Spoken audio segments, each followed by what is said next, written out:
नमस्ते।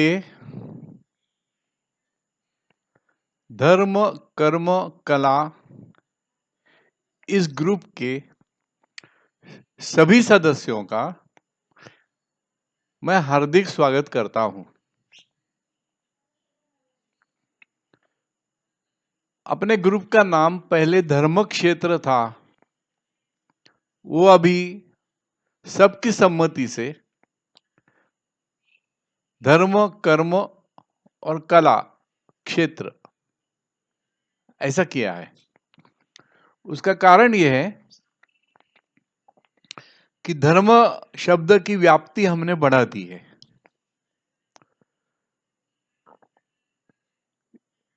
इससे और लोगों का सहभाग बढ़ेगा। जो कला क्षेत्र के हैं, जो कर्म क्षेत्र में हैं, विविध कर्मों में जो माहिर हैं, वो लोग भी अपने जो टैलेंट है, अपना जो एक्सपीरियंस है, वो शेयर कर सकेंगे। और वैसे भी देखो तो कर्म और कला ये दोनों धर्म का ही अंग है। कर्म जो भगवत गीता के अनुसार किया जाता है, वो धर्म ही है।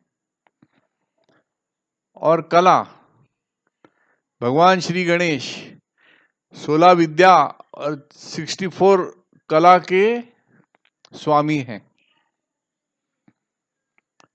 तो परमात्मा जब कला के स्वामी हैं, तो कला की सेवा भी प्रेम निर्माण करती है, और परमात्मा प्रेम का ही दूसरा नाम है।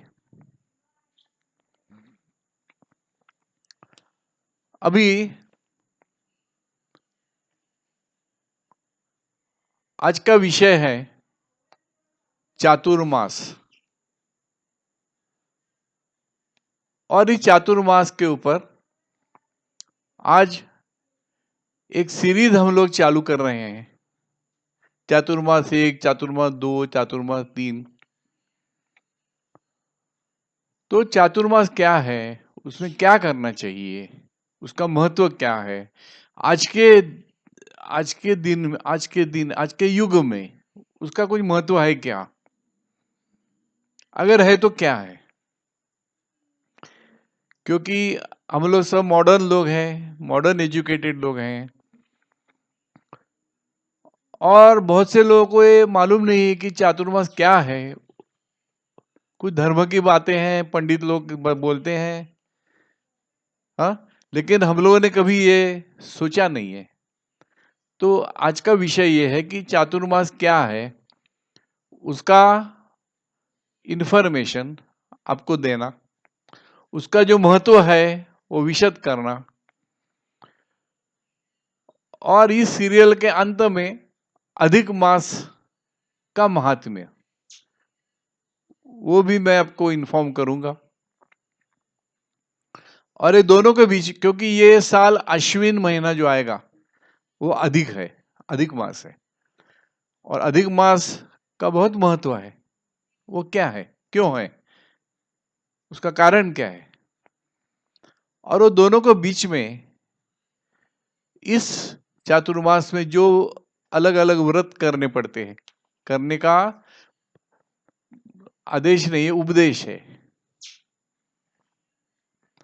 और उसके लिए जो स्तोत्र लगते हैं, संस्कृत में बहुत ही अच्छे अच्छे स्तोत्र हैं, उसका भी हम लोग अर्थ के साथ देखेंगे। शायद आपने सुना होगा, ब्रह्मणस्पति सूक्त है, पुरुष सूक्त है, श्री सूक्त है, अभिषेक सूक्त है, शिव संकल्प सूक्त है। उसके बाद में अश्विन महीना आता है, वहां पे देवी के सूक्त हैं, देवी अथर्वशीर्ष है। उसके बाद में पितृ फोर्टनाइट, पितृ पंद्रवड़ा आता है, वो भी चातुर्मास का ही अंग है। तो उसमें आपने क्या क्या करना चाहिए, ये लोगों को क्यूरियोसिटी रहती है कि पितृपक्ष में क्या करना चाहिए, वो भी हम लोग डिस्कस करेंगे। तो पहले, और मुझे विश्वास है कि आपको अच्छा लगेगा, आपको इंटरेस्टिंग लगेगा।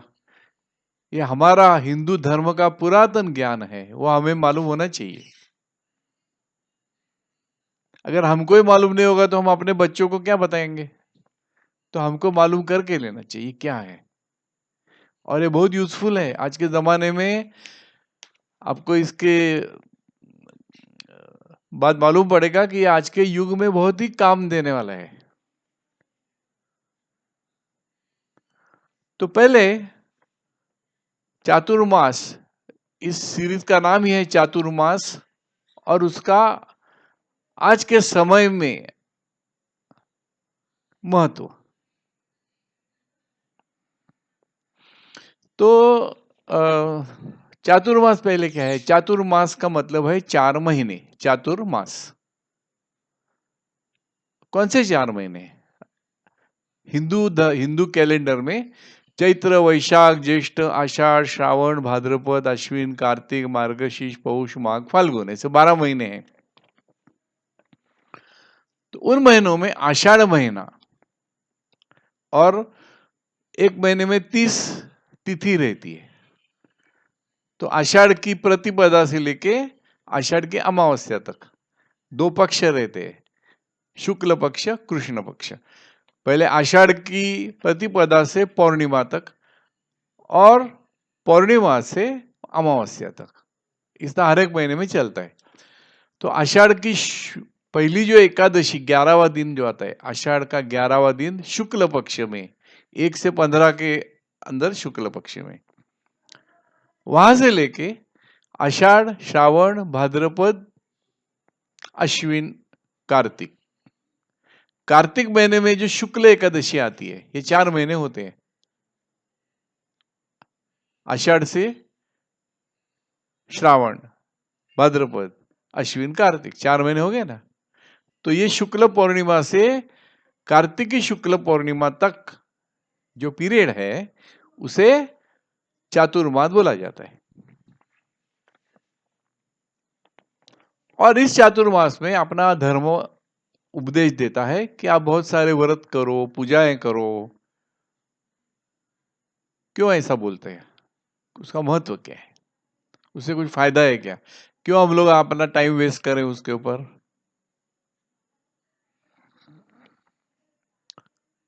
तो पहले तो इसका सिंपल प्रैक्टिकल एक कारण है कि ये टाइम में बारिश रहती है। ये बारिश के दिन है, और बारिश में आप लोग जानते हैं कि अपनी जो पाचन शक्ति है, डाइजेस्टिव पावर, वो कम रहती है, भूख नहीं लगती है। इसलिए इस सीजन में अगर हम लोग हेवी खाएंगे, नॉनवेज खाएंगे, तो अपनी तबीयत बिगड़ सकती है। तो इसलिए इस चातुर्मास में बहुत सारे उपवास करो। उपवास भी पूरा अगर आप नहीं कर सकते हो, तो उपवास के कुछ आइटम है जो स्पेसिफाई, वो उपवास को चलते हैं, वो करो, फल खाओ, उससे आपकी हेल्थ बिगड़ेगी नहीं।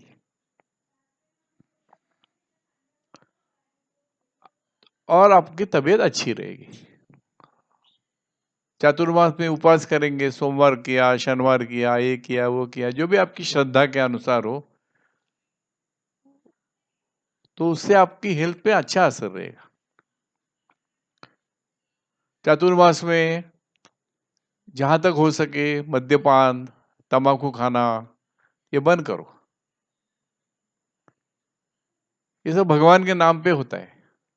इंसान इंसान के कहने से कुछ नहीं करता है, लेकिन भगवान के लिए है बोलेगा तो डरता है।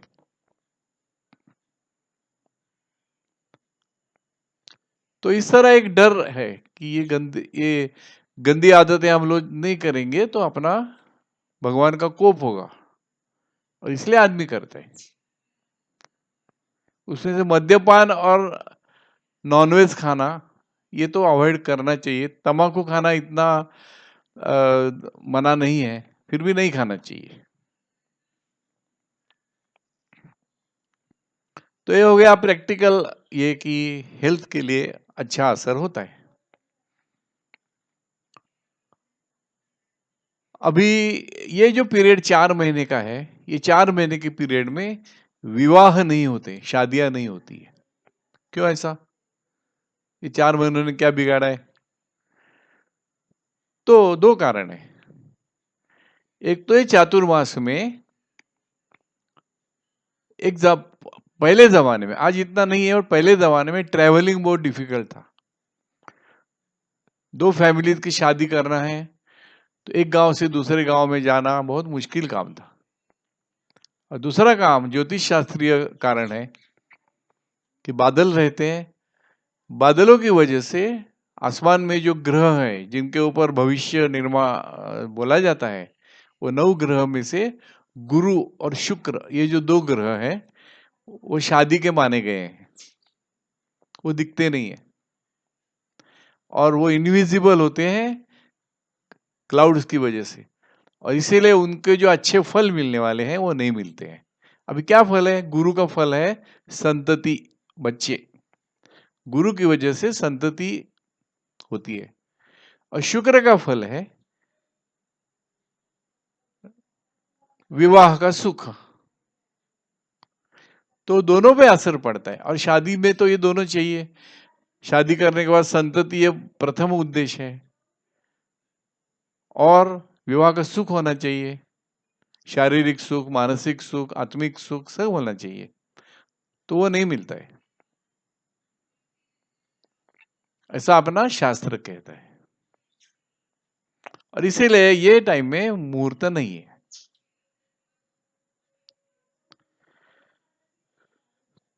तो 2 कारण मुख्य है, ट्रैवलिंग तकलीफ वाला है, और मुहूर्त इसीलिए नहीं है, गुरु शुक्र की वजह से दिखते नहीं है गुरु शुक्र।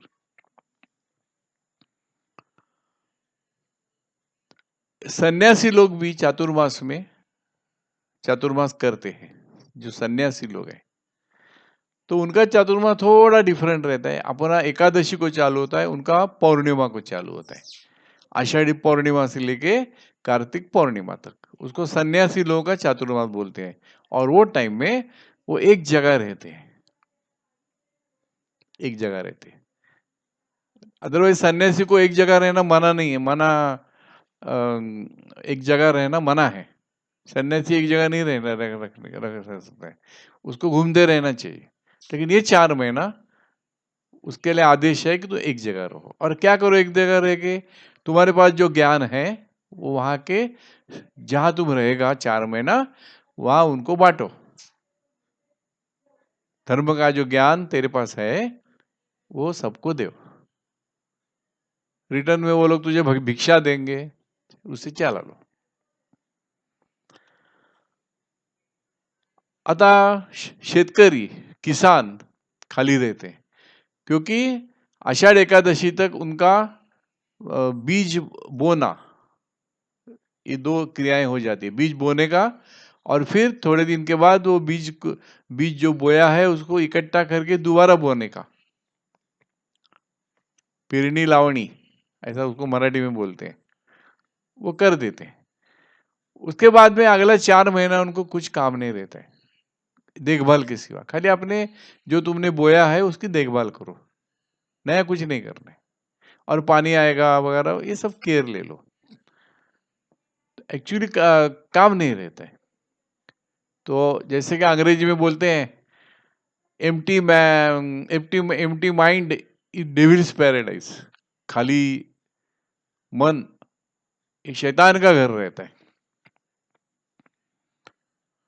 तो व्रत उपवास स्पेसिफाई करने से वो जो खाली किसान है, अपने देश में किसान की संख्या कम नहीं है, बहुत है। अपना किसान प्रधान देश है, तो किसान बहुत है। और उनको अगर व्रत करो, ये करो, ऐसा आदेश मिला तो करते हैं वो, क्योंकि वो लोग ईश्वर को डरते हैं और किसी को नहीं डरते। वो पीरियड खाली पीरियड है, बैठ के दारू मत पियो, वो नहीं पीते। एटलीस्ट चातुर्मास में नहीं पिएंगे, श्रावण में तो बिल्कुल नहीं पिएंगे। आषाढ़ श्रावण महीने में हाथ नहीं लगाएंगे, दारू नहीं पिएंगे, मटन नहीं खाएंगे, चिकन नहीं खाएंगे, अंडा नहीं खाएंगे, कुछ नहीं। ऐसा वो लोग करते हैं। तो उससे क्या होता है? मद्यप्राशन नहीं करते हैं, तो फिर क्या करने का खाली टाइम में? व्रत करो, भक्ति मार्ग करो, ईश्वर की भक्ति करो, तो वो उसमें लग जाते हैं। तो वो भक्ति मार्ग में चलना उनको ये चातुर्मास सिखाता है। तो आज के टाइम में भी ये सब लागू है ना। आज भी ट्रैवलिंग डिफिकल्ट है, एकदम आसान नहीं है। आज भी ये टाइम में नौकरी वाले को तो काम रहता है, बट बहुत से लोग बेकार घर में रहते हैं, जा नहीं सकते किधर भी, खाली रहते हैं। जिनको नौकरी नहीं है, धंधा नहीं करना है, ऐसे भी लोग तो है ना, वो खाली घर में रहते हैं। तो आज भी ये लागू है। अगर ये करेंगे चातुर्मास के व्रत वगैरह जो आदेश उपदेश है वो फॉलो करेंगे तो कल्याण होगा। बच्चों पे अच्छे संस्कार होते हैं। आप जब बच्चों को भक्ति मार्ग के स्तोत्र वगैरह सिखाते हो, गणपति का स्तोत्र है, राम रक्षा है, ऐसे जो सिंपल सिंपल स्तोत्र है, दीप का पूजन है, शाम को दिया जलाओ, उसकी पूजा करो, उसके लिए कुछ गाने हैं वो बोलो, तो इससे बच्चों पे अच्छे संस्कार होते हैं। नहीं तो बच्चे को हाथ में अगर कंटिन्यू मोबाइल रहेगा तो मोबाइल वो क्या देखेगा पता नहीं। और ये जो कुसंस्कार होते हैं उसको काउंटर करने के लिए ये जो सुसंस्कार है वो चातुर्मास में कर सकते हैं। तो बड़ों पे खुद को नियंत्रण करने का प्रशिक्षण मिलता है। आपका आहार खाना हल्का रखो, घर का रखो, होटल का मत रखो, और योग्य समय में लेना, और जहां तक हो सके शाकाहार लेना, एटलीस्ट चातुर्मास में। अभी चातुर्मास में जो ऋतु आते हैं वर्षा ऋतु, उसे वर्षा ऋतु बोलते हैं। श्रावण और भाद्रपद ये वर्षा ऋतु है। आषाढ़ महीने तक ग्रीष्म ऋतु रहता है, श्रावण भाद्रपद वर्षा ऋतु है। मैक्सिमम वर्षा इसी टाइम में होती है। तो इस तरह खाने पे नियंत्रण रखना, अच्छे आदतें रखना, टाइम पे सोना। आपको मैं भगवत गीता का एक श्लोक बताता हूं जो 6ठे अध्याय में 17वां श्लोक है। भगवान बोलते हैं, युक्ताहार विहारस्य युक्त चेष्टस्य कर्मसु युक्त स्वप्नावबोधस्य योगो भवति दुःखः। हे अर्जुन, ये जो दुख दूर करने वाला सुख देने वाला योग मैंने तेरे को बताया ये अध्याय में, वो जो युक्त आहार लेता है, जो योग्य आहार लेता है, भूखा भी नहीं रहता है, आज जास्ती खाता भी नहीं है, विहार युक्त तरह से, जहां जाना उठना ये सब योग्य होना चाहिए, अयोग्य नहीं होना चाहिए, और सारे कर्म योग्य होने चाहिए। योग्य यानी शास्त्र के अनुसार होनी चाहिए।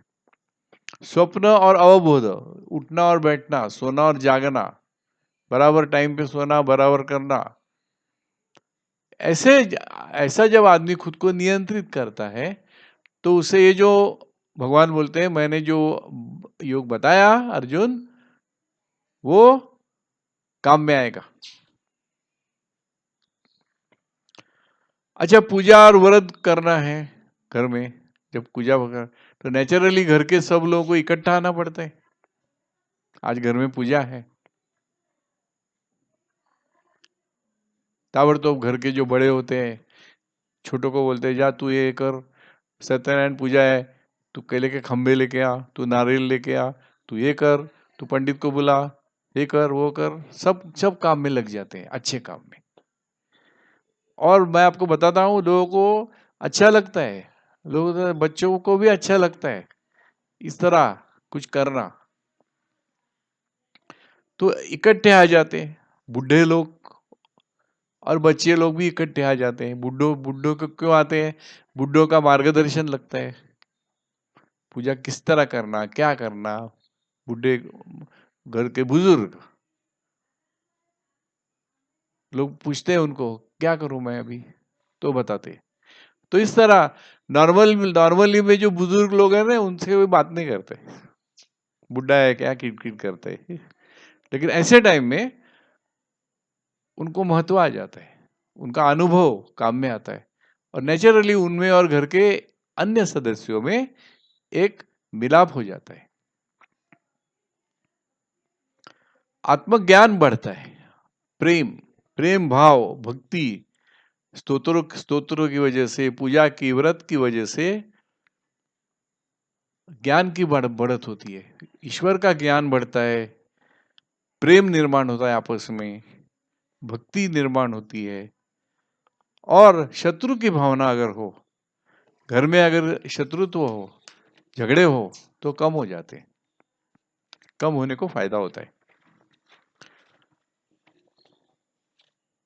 आज एकत्र कुटुंब जिसे बोलते हैं ना, जॉइंट फैमिली वो रहा नहीं है। एक जमाने में जॉइंट फैमिली होती थी, उसका बहुत फायदे थे, लेकिन आज कुछ कारण से वो रही नहीं। आज खाली नॉर्मली हस्बैंड वाइफ और बच्चे, इतने फैमिली रहते हैं। तो अब घर में अगर गणेश पूजा है, व्रत है, तो नेचुरली जो दो भाई अलग अलग रह रहे हैं वो एक दिन के लिए इकट्ठे आते हैं। सास और बहू इकट्ठा काम करना पड़ता है। आज ये प्रसाद करना है भाई, तो बहू पूछेगी सास को, कैसे करूं भाई, मोदक बनाने हैं, क्या करने का,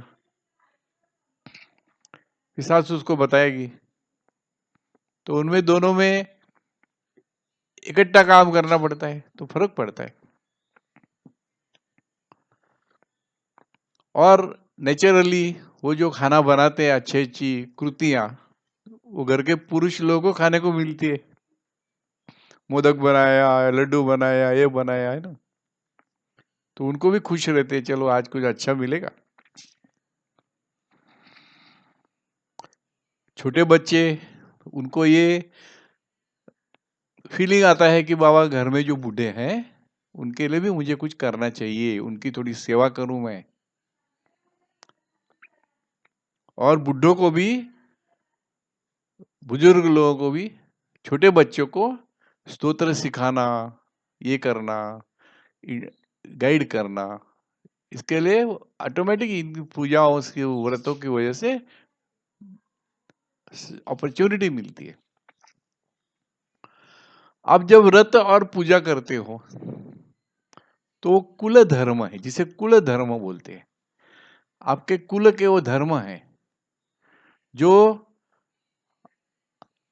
आप, बहुत से लोग करते भी है, ये मैं नहीं बोलता हूँ कि कोई नहीं करता है, लेकिन बहुत से लोग नहीं भी करते हैं। तो इस चातुर्मास की वजह से कुल में जो चलते आए हैं कि बाबा हमारे कुल में श्रावण महीने में सत्यनारायण किया जाता है,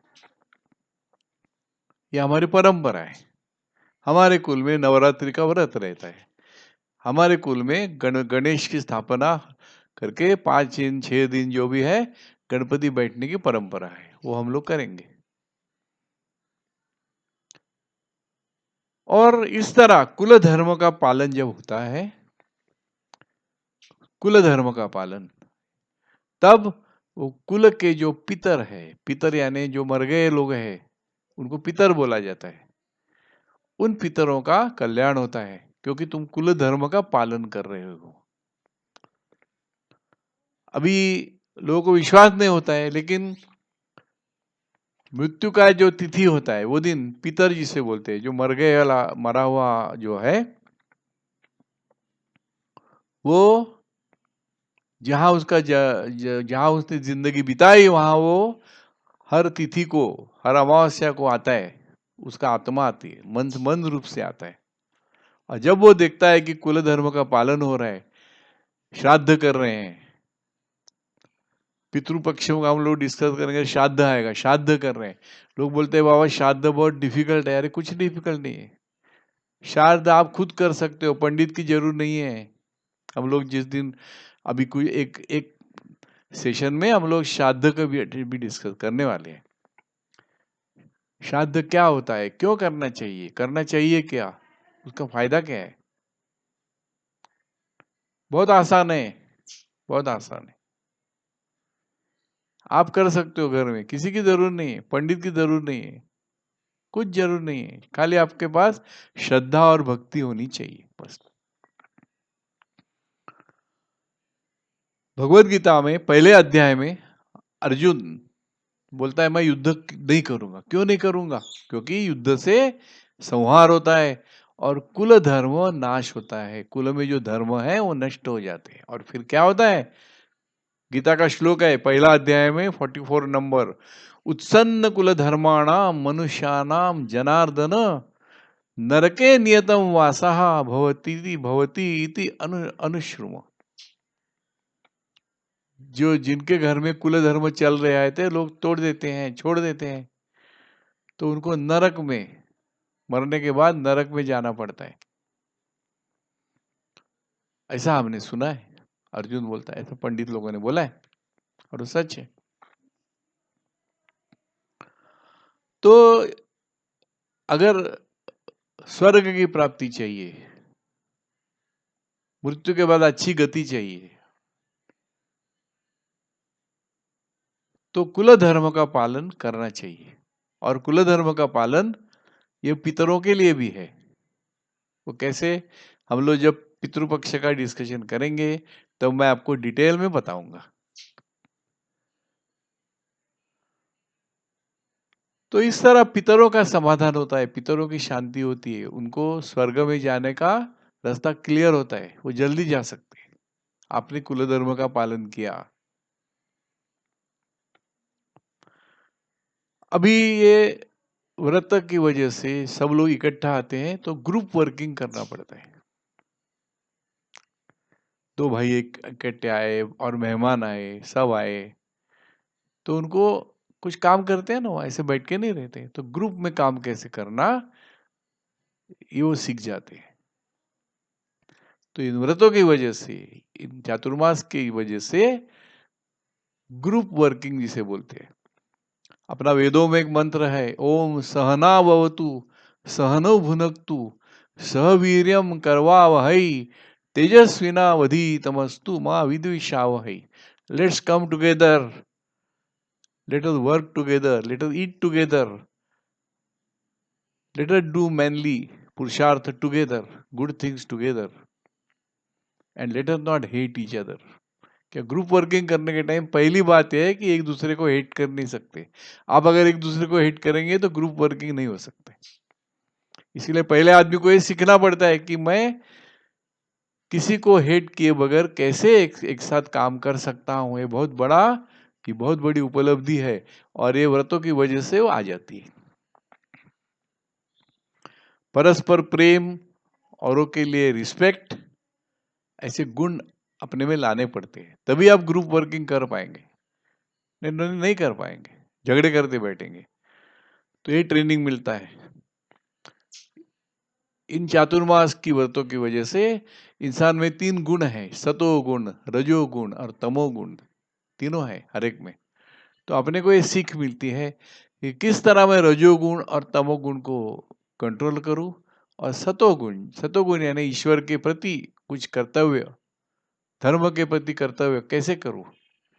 तो सतोगुण को मैं जब तक बढ़ावा नहीं दूंगा अपने अंदर, तब तक ये मैं नहीं कर पाऊंगा। मेरे पास श्रद्धा न हो, भक्ति न हो, प्रेम न हो, तो मैं ये नहीं कर पाऊंगा। तो वो बढ़ता है। इन दिनों में चातुर्मास में ऐसा विधान है कि आपको अपने जो व्रत पूजा के साथ अपने जो पुरातन ग्रंथ है उनका थोड़ा तो पाठ करो। ज्ञानेश्वरी है, दासबोध है, तुलसी रामायण है। तो इस तरह एक इकट्ठा आना, इकट्ठा पारायण करना, ये आज की भाषा में इवेंट है। अब लोग इवेंट बोल के क्या करते हैं? ऐसे करते हैं, एक साथ आते हैं, गाते हैं, डांस करते हैं, ये भी इवेंट है। तो ये पुराने काल की इवेंट है। अभी इस टाइम में अगर आप चाहो तो हवन कर्म कर सकते हो। हवन वो भी आप घर में कर सकते हो, पंडित की जरूर नहीं है। मैं आपको बताऊंगा कैसे हवन करने का, बहुत आसान है। हवन पाठ है, रुद्र पाठ है, स्तोत्र पाठ है, पुरुष सूक्त पाठ है, श्री सूक्त पाठ है, श्री सूक्त से हवन होता है। और जब आप हवन करते हो घर के अंदर, तो घर के अंदर जो निगेटिव एनर्जी जिसे बोलते हैं वो भाग जाती है और पॉजिटिव सकारात्मक विचार अंदर आते हैं। हवन से सकारात्मक ऊर्जा अंदर आती है, नकारात्मक ऊर्जा बाहर जाती है। अभी मैंने व्रतों का जिक्र किया, कुछ व्रतों के बारे में मैं आपको बताता हूं जो इस चातुर्मास में किए जाते हैं। पहला तो है वट सावित्री, आपने सुना होगा वट सावित्री। तो ये वट सावित्री व्रत के बारे में लोगों को बहुत ही मिसअंडरस्टैंडिंग है। ये खाली औरतों के लिए है, 7 जन्म मिलने के लिए है, यही पति मुझे 7 जन्म मिले, ऐसा कुछ नहीं है। ये व्रत क्या है ये हम जानते ही नहीं। सावित्री नाम की जो राजकन्या थी उसकी कथा है। वो राजा की कन्या थी और उसका एक ब्राह्मण कुमार से प्रेम हो गया। She wanted to marry. और ये भी जानती थी, ज्योतिष लोगों ने उसको बोला था कि 1 साल के अंदर मरने वाला है, इसको लाइफ नहीं है, will die within 1 year.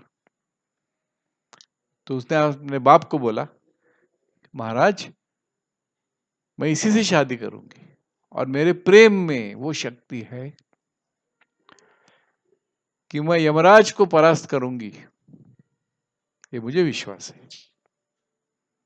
तो वट सावित्री ये व्रत प्रेम की शक्ति का व्रत है। हस्बैंड वाइफ में अगर इतना प्रेम हो तो मृत्यु की देवता भी भाग जाएगी। और वो कथा है, एंड में अंत में कथा बोली जाती है। वो कथा ऐसी है कि यमराज आते हैं, उसके प्राण निकाल के लेके जाते हैं हस्बैंड के। सावित्री उसके पीछे पीछे जा रही है, कुछ नहीं, चल के जा रही है। यम बोलता है तू क्यों पीछे आ रहे, बोलता है तुम मेरे हस्बैंड को लौटा दो, मैं जाऊंगी। यम उसे बहुत तरह समझाता है, नो, मेरे प्राण लेके जा।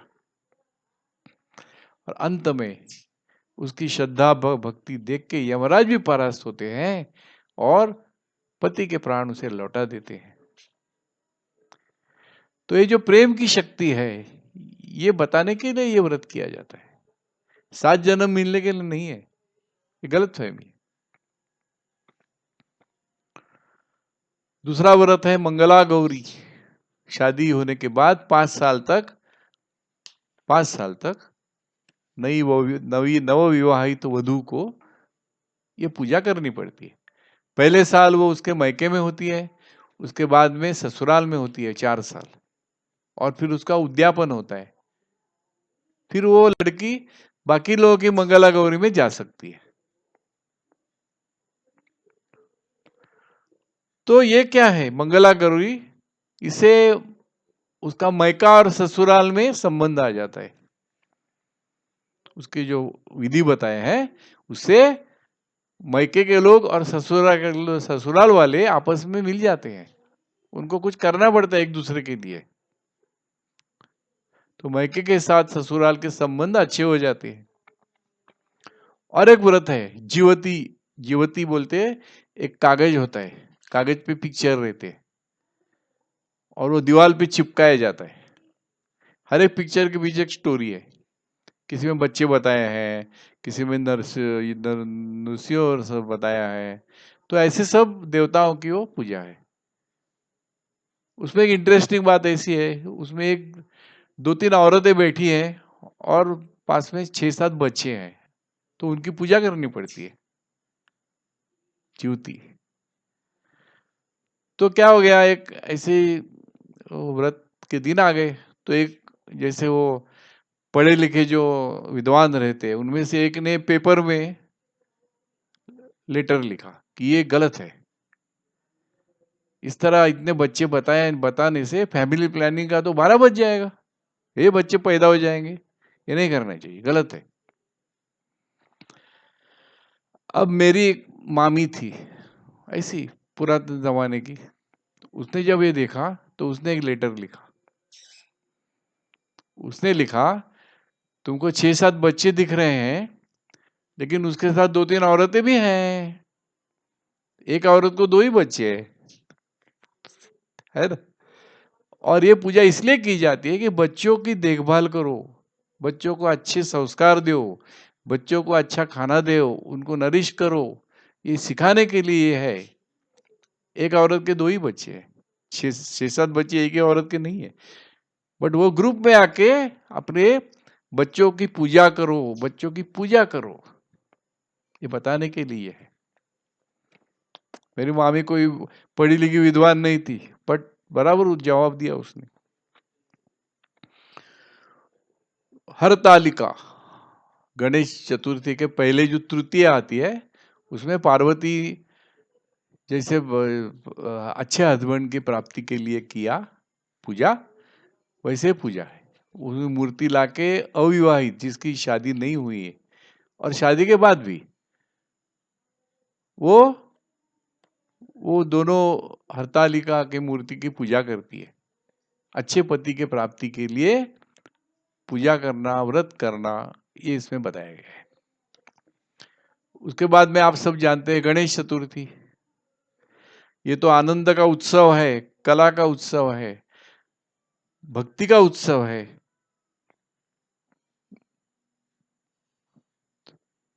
तो अपने अंदर जो कला है, बच्चों के अंदर जो कला है, वो घर में, घर के इसकी बात करो, सार्वजनिक नहीं।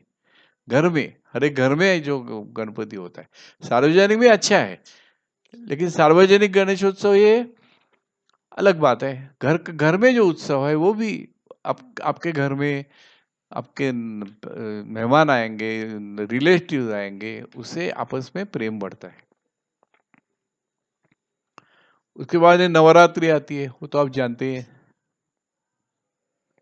नवरात्रि में गरबा डांस होता है, बीच में मूर्ति रहती है भगवान की और सारी लेडीज उसके चारों ओर गोल घूमती है। तो स्वामी चिन्मयानंद ने, जो चिन्मय मिशन के संस्थापक थे, उन्होंने बहुत ही अच्छा इसके ऊपर कमेंट किया है। वो क्या बोलते हैं, अपने अपने अंदर बहुत सारी वासनाएं हैं, ये चाहिए, वो चाहिए, वो चाहिए, वो चाहिए, लेकिन नवरात्रि का उत्सव अपने को ये सिखाता है कि तेरी सब वासनाएं परमात्मा के चारों ओर घूमनी चाहिए। बस परमात्मा से दूर जाना नहीं है, परमात्मा के चारों ओर तू रख, परमात्मा के चारों ओर गोल गोल घूम, तेरा कल्याण होगा। परमात्मा को भूलना मत कभी। सारी वासना सेटिस्फाई करने के टाइम इतना ध्यान में रख कि परमात्मा को कभी छोड़ना नहीं है। कितना सुंदर उपदेश दिया है स्वामी जी ने। उसके बाद नाम स्मरण, जप, जाप, ये करो बोला गया है चातुर्मास में, लोग करते भी है। अभी चातुर्मास में ऐसा कथा है कि भगवान विष्णु जो जगत का पालनहार है, वो सोते हैं, निद्रा लेते हैं, और वो टाइम शिव जी को विनती करते हैं, हे भगवान, ये 4 महीना मैं नहीं हूं, तो आप पार्वती देवी और गणेश इस विश्व की रक्षा करें, लोगों को बुरी बातों से बचाओ। इसीलिए ये और भगवान शिव बोलते हैं, ठीक है तू सो रहा है, वो टाइम में वो 4 महीना मैं देखूंगा, विश्व की ओर मैं देखूंगा, उसकी रक्षा मैं करूंगा। इसलिए आषाढ़ से श्रावण, भाद्रपद, अश्विन, श्रावण में भगवान शिव के व्रत है, भाद्रपद में गणेश जी के व्रत है, अश्विन में देवी के व्रत है। तो ये टाइम के सब व्रत शिव, गणेश और देवी के हैं। और जब कार्तिक एकादशी आती है, चातुर्मास खत्म होता है, तो विष्णु जी उठते हैं और फिर शिव बोलते हैं, ठीक है अभी मैं हिमालय में जाके शांत रहता, क्यों तू तू उठ गया है, अभी तू रक्षा कर। तो ये सब ज्ञान के साथ हम लोग जब ये सब करेंगे चातुर्मास के व्रत, तो उसका फायदा होगा। और ये करके देखने की बात है। और ऐसा नहीं कि सब कर रहे हैं, एक भी करो, एक भी किया तो भी ठीक है। अभी एक ज्ञानेश्वरी नाम का ग्रंथ है, उसमें एक बहुत ही अच्छी ओवी है, ओवी यानी दोहा, दोहा। उसमें ऐसा बोला है ज्ञानेश्वर माऊली, अंधळ्या गरुडाचे पाख होती, ते कवणा उपेगा जाती। अंधे को गरुड़ के पंख लगा दिए तो क्या फायदा है, क्या काम के? गरुड़ गरुड़ एक एक फ्लाइट में गरुड़ 1000 माइल तक जाता है, उसको नीचे बैठना नहीं पड़ता है। लेकिन तूने अंधे को लगा दिए तो अंधा उड़ सकेगा? तो उसको आंखें नहीं है, कहां जाएगा उड़ के? तो अंधळ्या गरुडाचे पाख होती, ते कवणा उपेगा जाती, किस काम के? तैसे सत्कर्माचे उपखे ठाती ज्ञाने विण। सारे सत्कर्म, सारे अच्छे कर्म तू जो करेगा वो व्यर्थ हो जाएंगे अगर तेरे पास ज्ञान नहीं होगा। तो कर्म के साथ ज्ञान आवश्यक है। धर्म कर्म कला अपना ग्रुप है ना, धर्म से ज्ञान और कर्म से सम्मान। कर्म सम्मान तभी देगा जब तू ज्ञान से वो करेगा, और वो कला तुझ में आनी चाहिए। तो इस तरह ये चातुर्मास अगर करने की आदत हम लोग डाले, कुछ ना कुछ इसमें करना चाहिए। ये मैं ये नहीं बोलूंगा कि हर एक आदमी सब करना चाहिए। आपको जो टाइम है उसमें जो, कुछ नहीं तो खाली नामस्मरण तो आदमी कर सकता है, दारू पीना छोड़ सकता है, 4 महीना मटन खाना छोड़ सकता है, इतना तो कर सकता है ना। नाम ले सकता है, श्री राम नाम का नाम लो रोज। एक हम लोग एक रोज फिक्स करेंगे चातुर्मास में, रोज 1 घंटा हम लोग जाप करेंगे, क्या असंभव है? इससे जो फायदे होंगे, जो अपनी फैमिली, हम लोग फैमिली संसारी आदमी है, अपना संसार में जो फायदा होगा वो अनगिनत है। ये करके देखने की बात है। तो इस तरह मैं आज के भाष्य में चातुर्मास का महत्व आपको बताया। अब ये चातुर्मास में जो विविध व्रत हैं जो है उनके बारे में, और वहां उसके लिए स्तोत्र संस्कृत में अच्छे अच्छे हैं, उनसे मैं आपको पहचान करा दूंगा। गणपति का स्तोत्र है, हम तो सब अथर्व शीर्ष जानते हैं, लेकिन ब्रह्मणस्पति करके एक स्तोत्र है, बहुत ही अच्छा है। वो क्या है? पुरुष सूक्त है, शी सूक्त है, ऐसे कुछ इंपॉर्टेंट स्तोत्र है, उससे मैं आपको अवगत करा दूंगा और आपको अच्छा लगेगा और मजा आएगा। तो मैं आपकी रजा लेता हूं। ये चातुर्मास 1 आज किया है, कल चातुर्मास 2 करेंगे, इस तरह 3 4 5 चलते रहेगा। तो बहुत धन्यवाद, आपने सुना। अगर आपको अच्छा लगा होगा, कुछ आपको डाउट्स होंगे, कुछ पूछना है, तो आपने धर्म कर्म कला क्षेत्र के ऊपर आप आपका डाउट डाल सकते हो, हम लोग वहां पे डिस्कस करेंगे। तो नमस्ते, हरिओम तत्सत, ब्रह्मार्पणमस्तु।